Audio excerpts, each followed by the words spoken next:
எக்கோன்னு ஒரு படம் வந்தது. எக்கோவில் ஆர்டிஸ்ட் வெல்வி கிடையாது, வினித் தான் நடிச்சிருப்பாரு. வினித் வந்து ஒரு சின்ன கேரக்டர் தான். அது பிறகு இன்னும் 3 பேர் கேரக்டர், யாருமே பெரிய பாப்புலர் நடிகர்களே கிடையாது. அந்த படம் 80 கோடி கலெக்ட் பண்ணுது. எக்கோன்ற படம் டாக்ஸை மெயின் பண்ணி அந்த குடும்பம் எப்படியெல்லாம் இது பண்ணுறாங்க அப்படின்னு பிரமாதமாக இருந்தது அந்த படம். நான் பார்த்துட்டு நான் வேந்தேன். அந்த படத்தை பார்த்துட்டு என்னடா இது இப்படி ஒரு படத்தை எடுத்திருக்காங்கன்னு. சிறிய பட்ஜெட்டில் எடுக்கப்பட்ட படம் தான். அது வந்து ஒரு 5-6 கோடி தான் எடுத்தாங்க.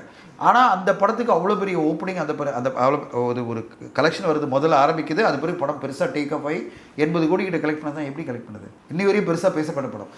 மலையாள சினிமாவை ஒரு சின்ன பட்ஜெட் படம் வந்தாலும் பெருசாக கொண்டாடுற ஆடியன்ஸு, சின்ன பட்ஜெட்னா அன்னோன் ஆர்டிஸ்ட் நடித்த படத்தையும் கொண்டாடுற அந்த ஆடியன்ஸ் மாதிரி தமிழ் சினிமாவில் இன்னும் அன்னோன் ஆர்டிஸ்ட் நடித்த படங்களை பெருசாக கொண்டாட மாட்டேன்றாங்க. ஓரளவு பாப்புலர்னா அந்த படத்தை கொண்டாடுறாங்க. அதுவாது நடக்குதுன்ற வகையில் சந்தோஷப்பட்டுக்கலாம். 2025 பொறுத்தவரை என்னென்னா, ஒரு ஆண் பாவம் பொல்லாதது ரியோராஜ் நடித்த படம், அந்த படம் வந்து ஒரு 25 கோடி கலெக்ட் பண்ணதுன்னா நம்ம கொண்டாடணும். குடும்பஸ்தர் படம் மணிகண்டன் நடித்த படம் ஒரு 30 கோடி கலெக்ட் பண்ணுது, ரொம்ப கண்டிப்பாக அப்ரிஷியேட் பண்ணணும். டூரிஸ்ட் ஃபேமிலின்ற படம் ஒரு 10 கோடியில் தான் எடுக்கப்பட்ட படம் கிட்டத்தட்ட 80-90 கோடி கலெக்ட் பண்ணுதுன்னா கண்டிப்பாக இதெல்லாம் வந்து ரொம்ப பாசிட்டிவான விஷயமா நான் பார்க்குறேன். தலைவர் திரையெல்லாம் பெரிய படம், அதை நம்ம பேச வேணாம். அதெல்லாம் வந்து 50-60 கோடியில் எடுக்கப்பட்ட படம். நான் சொல்கிறது சிறிய மற்றும் பெரிய பட்ஜெட் படங்கள்லேயே இவ்வளோ படங்கள் வந்து வெற்றி அடைஞ்சிருக்கு, பெருசாக பேசப்பட்டிருக்கு. அந்த படங்கள்லாம் வந்து டாப் 20ல் வருது.